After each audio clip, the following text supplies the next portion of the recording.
नमस्ते। थर्ड आई में आपका स्वागत है। तो उत्तर प्रदेश में कलश यात्रा निकल रही है। मालूम नहीं आप लोगों में से कितने लोगों ने इस पर ध्यान दिया होगा। कलश यात्रा भाजपा के एक विधायक हैं नंद किशोर गुर्जर साहब। नंद किशोर गुर्जर साहब जो हैं वो पहले कहा जाता था कि राजनाथ सिंह जी के आदमी है, लेकिन वो मूल रूप से केशव प्रसाद मौर्य जी का उनको संरक्षण प्राप्त है। और जब केशव प्रसाद मौर्य साहब उत्तर प्रदेश बीजेपी के अध्यक्ष थे तो 2017 में इनको टिकट दिया और ये इलेक्शन जीत के आए थे। उसके बाद 2022 में भी इलेक्शन जीते। हाल के दिनों में चर्चा में इसलिए आ गए हैं कि इन्होंने योगी सरकार के खिलाफ एक ठीक से जिसको कहते हैं ना एक वक्तव्य दिया और क्रिटिसाइज किया है, और उसके लिए इनको एक नोटिस भी बीजेपी पार्टी की तरफ से जारी हुआ है। ये क्या है, इन्होंने अभी क्या किया कि एक कलश यात्रा निकाल रहे हैं रामचरितमानस को लेके, और वहाँ कह रहे हैं कि पुलिस ने परमिशन नहीं दी, मैं तो 2010 से निकालता था, मैंने आज तक परमिशन नहीं ली है, इत्यादि इत्यादि। और अब ये कह रहे हैं कि वो जो टिपिकल है कि रामचरितमानस का अपमान किया गया। इनका जो आप जब देखिए तो इनके ऊपर मुकदमे तो रहेंगे ही रहेंगे, वो काफ़ी ठीक ठाक मुकदमे हैं, उसमें कमी नहीं है, मतलब उसमें ये हल्के नहीं है, मुकदमों के मामले में ठीक है। 5 तो मुकदमे मुझे देखे थे myneता.com में। लेकिन जो इनका मेन एरिया है जिसकी वजह से ये बहुत न्यूज़ में रहते हैं वो है, ये कहते हैं कि गौकशी मतलब कॉक स्लॉटर और हिंदू लड़कियों के पे अत्याचार के अगेंस्ट ये बोलते हैं। तो फेवरेट टॉपिक, मतलब इससे ज़्यादा फेवरेट तो बीजेपी का हो नहीं सकता है। कंपलसरी पेपर्स होते हैं ना कुछ, अगर आप जाइए तो कंपलसरी पेपर, तो हिंदू मुस्लिम नफरत ये सब, तो उसमें ये कंपलसरी पेपर में बिल्कुल फर्स्ट क्लास रखा था। इन्होंने 2000 में एक अजगर सेना भी बनाई थी, हालांकि उसी के अध्यक्ष थे, अब शायद वो अजगर सेना बहुत नहीं है, लेकिन उस तरह का बनाया था। लेकिन ये सब अच्छा, अब जब एक तरफ बीजेपी इनको नोटिस दे रही है और उसके कुछ ही तुरंत बाद केशव प्रसाद मौर्य पहुंच जा रहे हैं इनकी कलश यात्रा में तो ये अगर आप अपरेंटली देखिए तो केशव मौर्य तो एमएलए का चुनाव हार गए थे 2022 में, तो उनको तो उप मुख्यमंत्री बनना ही नहीं चाहिए था, मंत्री नहीं बनना चाहिए था। लेकिन दिल्ली में बैठे हुए अमित शाह जी ने अपनी जो भी उनका उत्तर प्रदेश के बारे में मामला है उनको उप मुख्यमंत्री बनाया, और उससे क्या हुआ कि अब केशव प्रसाद मौर्य जी पूरी तरह से अनुग्रहित हैं अमित शाह साहब से, और उस कर्जे को कह लीजिए, उस फेवर को चुकाने के लिए वो कोई जगह नहीं छोड़ते हैं जहाँ पे वो मुख्यमंत्री योगी आदित्यनाथ को अनकंफर्टेबल ना करें। कुछ ना कुछ बोलते रहेंगे, कुछ ना कुछ ऐसा करते रहेंगे जो एक हवा माहौल बना रहे। तो ये जो चाहे वो कलश यात्रा हो, चाहे नरेंद्र सिंह गुर्जर, नंद किशोर गुर्जर जी का वक्तव्य हो, ये सब मूल रूप से आफ्टर मोदी हु का जो एक दौड़ शुरू हो गई है उसको लेके सारा कुछ हो रहा है, और इसको लेके काफ़ी कुछ आगे भी देखने में मिलेगा। आज थोड़ी हम लोग चर्चा कर लें कि योगी जी और अमित शाह जी, इन दोनों के बीच में क्या समानताएं हैं, क्या दिक्कत है, कौन आगे है कौन वो है। एक तो उम्र के हिसाब से योगी जी 52 साल के हैं और अमित शाह साहब 61 साल के हैं, तो age is on his side, 9 साल बहुत फर्क होता है। स्वास्थ्य की दृष्टि से भाई जो जितना यहाँ खबर आती योगी जी को कोई एलिमेंट नहीं, बिल्कुल फर्स्ट क्लास फिट है। अमित शाह साहब की कोई खबर नहीं आती है, लेकिन कई बार लोग कहते हैं अरे बहुत बीमार है, बहुत बीमार है।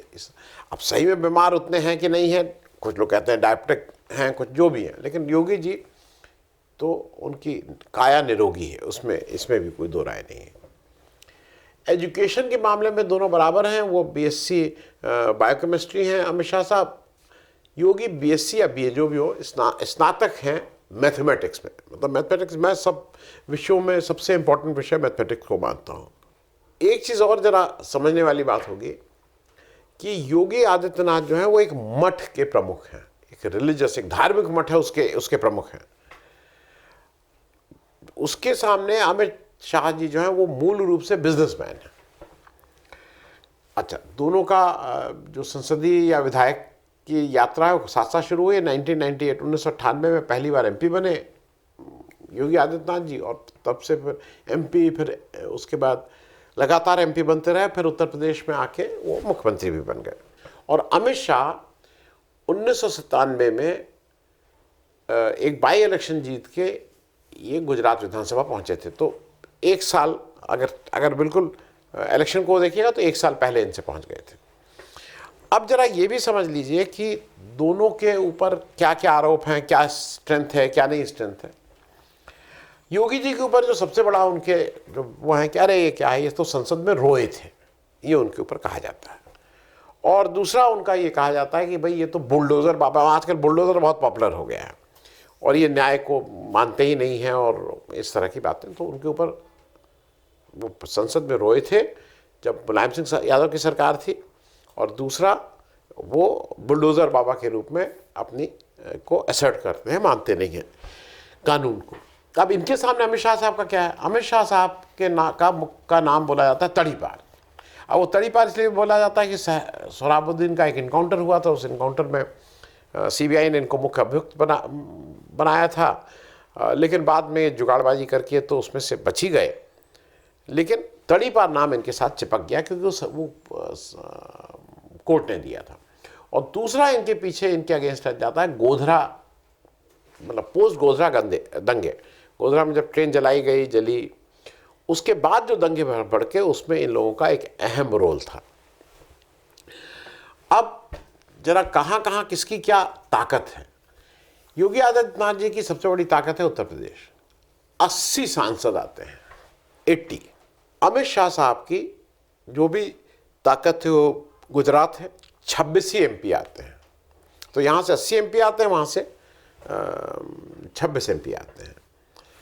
दूसरा क्या है कि योगी आदित्यनाथ जी के ऊपर ये बिल्कुल ठीक से है कि वो पैसे के बहुत ईमानदार हैं, और अभी तक मैंने भी पिछले 7-8 वर्षों में पैसे की बेईमानी वाला कोई नहीं मिला।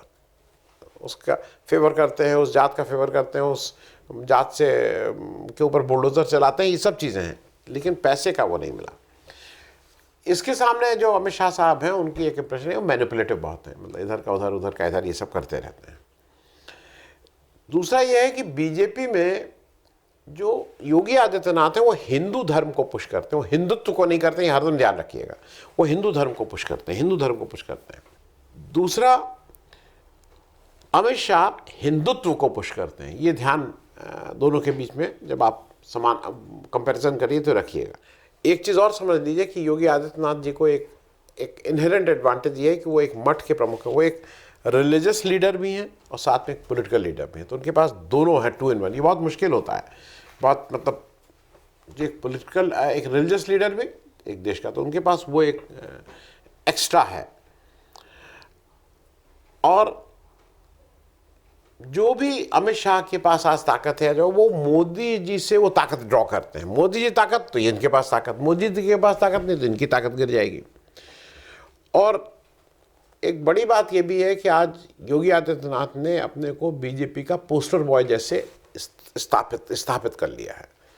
मतलब उन्हीं के नाम के वही हिंदू का झंडा उठाने वाले, हिंदू का झंडा उठाने वाले, और उधर जो अमित शाह साहब हैं वो डरा करके, ये करके, उस तरह से मैनिपुलेट करके करते हैं। अब जरा ये भी देखने वाली बात होगी कि क्यों झगड़े इतने बढ़ रहे हैं। क्योंकि देखिए, मैं 4-5 लोगों का बताऊंगा, कोई ऐसा मौका जब ज़रूरत ना भी हो तब भी अमित शाह उन सारे लोगों को बढ़ावा देते हैं, उनकी पीठ पे हाथ रखते हैं, उनको वो करते हैं जो एंटी योगी कहीं से हो गए हैं। केशव मौर्य क्या क्या नहीं कहा था योगी जी को, आज पूरी तरह से उनको पेट्रनेज प्राप्त है अमित शाह साहब की। ओम प्रकाश राजभर पूरी तरह से पेट्रनेज प्राप्त है उनकी। संजय निषाद जहाज भेज के मंगाते थे चाय पीने के लिए, फिर संजय निषाद निकल के योगी जी को भरा बुला कहते हैं। एक नाम और है, मनोज तिवारी। मनोज तिवारी समाजवादी पार्टी के कैंडिडेट के रूप में गोरखपुर से योगी जी के अगेंस्ट इलेक्शन लड़े थे, हार गए थे। लेकिन एक तरह से कभी कभी मुझे लगता है कि क्या योगी जी को चढ़ाने के लिए इस तरह अमित शाह उनको ले आए, दिल्ली से इलेक्शन लड़वाए, जितवाए, और मतलब एक योगी जी का एक ये भी पक्ष है कि ये लोग वहाँ रहते हैं। मैं इसलिए एक बात और कह दूं कि जैसे मनोज तिवारी की मैंने बात कर ली, उसी तरह से एक अनुप्रिया पटेल जी हैं, सोनेलाल पटेल जी की लड़की हैं, एक अलग दल बना के रहती हैं। वो और उनके हस्बैंड ये लगातार योगी के ऊपर हमलावर होते हैं, और हमलावर होते हैं तो वहाँ अमित शाह को अच्छा लगता है, इसलिए हमलावर होते हैं। अब जरा आ जाइए कि योगी जी के ऊपर आरोप लगता है कि वो राजपूत नेताओं की बहुत पक्षपात करते हैं, उनको शह देते हैं। 2-3 मैं उदाहरण दे दूं कि कितना शह।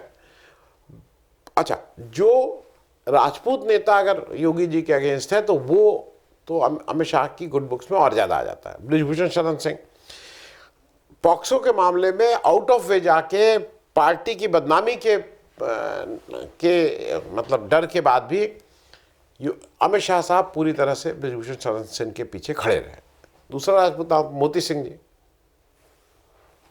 तीसरा धनंजय सिंह का नाम इसलिए कि धनंजय सिंह को एक तरह से जो बाहुबली हैं जौनपुर के, उनको योगी आदित्यनाथ से ठीक उनका था और उनको एक तरह से प्रोटेक्शन सरकार का मिला हुआ था, हालांकि वारंट था।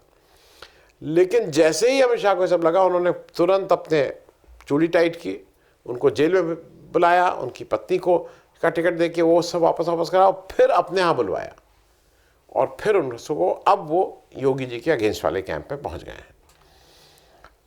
इधर योगी जी क्या कर रहे हैं? योगी जी भी कुछ ऐसे लोगों को जो अमित शाह से जिनकी बेसिक है, उनको वो थोड़ा पेट्रनेज देते हैं। पेट्रनेज कह लीजिए उनका। अब आनंदीबेन पटेल भेजी गई थी मोदी जी के द्वारा उत्तर प्रदेश में कि सब कंट्रोल में रखो। आनंदीबेन पटेल और अमित शाह का बिल्कुल 36 क्या मतलब बुरे संबंध है। ये लोग एक स्टेज नहीं शेयर किए हैं पिछले 10-12 साल में। एक बार एक स्टेज पे दोनों लोग नहीं बैठे हैं, वो स्टेज नहीं शेयर करते हैं। आनंदीबेन पटेल से योगी जी की बहुत खास रिलेशनशिप है। ये उनको पूरा सम्मान देते हैं एज राज्यपाल, और आनंदीबेन पटेल के माध्यम से योगी जी कहीं ना कहीं गुजरात की राजनीति में भी प्रवेश करते हैं। जैसे यहाँ पे ये अमित शाह जो हैं वो ओम प्रकाश राजभर और केशव मौर्य इनके भरोसे हैं, वो वहाँ पे जो आनंदीबेन पटेल के भरोसे गुजरात की राजनीति में है। मैं एक दो नाम ले लूँ। टेनी मिश्रा हैं। अब टेनी मिश्रा इनके मंत्री थे, आपको अगर याद हो लखीमपुर में किसानों को रौंद के मार दिया था। वही टेनी मिश्रा जब योगी आदित्यनाथ के पास आते हैं तो उनको उनके लड़के को जेल भी जाना पड़ता है, चार्जशीट भी होती है इत्यादि इत्यादि, और उनका सारा झूठ जो खुल जाता है। मैं एक दो नाम और इसलिए ले रहा हूँ क्योंकि आपको कंटेक्ट समझ में आ जाएगा कि यशवंत सिंह थे, आजमगढ़ के अच्छे नेता थे, स्टूडेंट लीडर रहे थे। उनको जब योगी आदित्यनाथ जी को एक जगह खाली चाहिए थी इलेक्शन लड़ने के लिए, तो उन्होंने विधान परिषद की अपनी सीट छोड़ी और उनको वहाँ पे फिर वो विधान परिषद ज्वाइन कर लिए। लेकिन उसके बाद यशवंत सिंह को इन्होंने कहीं रिहेबिलिटेट नहीं किया, इन्होंने यशवंत सिंह को नहीं दिया। योगी जी ने अपने ढंग से अपना जो उपकार कह लीजिए या जो उनके ऊपर एक वो था कि भाई उनका काम किया, वो उन्होंने सूद समेत उनको वापस दिया। जो लोकल निकाय के इलेक्शंस होते हैं उसमें यशवंत सिंह के लड़के को, जिसको बीजेपी का टिकट नहीं मिला था, उनको इंडिपेंडेंट लड़ा के जितवा दिया। एक में आखिरी और कोट दो, AK शर्मा आए थे, बहुत खास मोदी जी के, बहुत खास अमित शाह के। वो उत्तर प्रदेश आए थे कि इनको सुपरवाइज करेंगे योगी जी को। उनको उनकी क्या गति बनाई योगी जी ने, ये सबको पता है। अब एक चीज़ पे जरा और नज़र डाल लें कि योगी जी की एक एडवांटेज क्या है कि उनके पास कोई भाई भतीजावादी नहीं है, न परिवार है ना कुछ है, वो तो सन्यासी हैं। अमित शाह के साथ एक किया है कि भाई खुलेआम सबको पता है कि क्या हो रहा है। जय शाह साहब उनके लड़के हैं, इंटरनेशनल क्रिकेट एसोसिएशन के चेयरमैन हैं, तो क्या हो रहा है क्या नहीं हो रहा है ये साफ साफ भाई भतीजावाद कितना हो रहा है। योगी आदित्यनाथ जी ने जो अभी कुंभ किया वो बहुत सोच समझ के किया। मोदी जी ने बिल्कुल राम जन्मभूमि, तो उन्होंने प्रोप्राइटरशिप था, इस पर और कोई बात नहीं करेगा, वो अकेले बात किए इस सारे मामले में, अकेले ही पूजा के लिए किए, अकेले ही बैठे।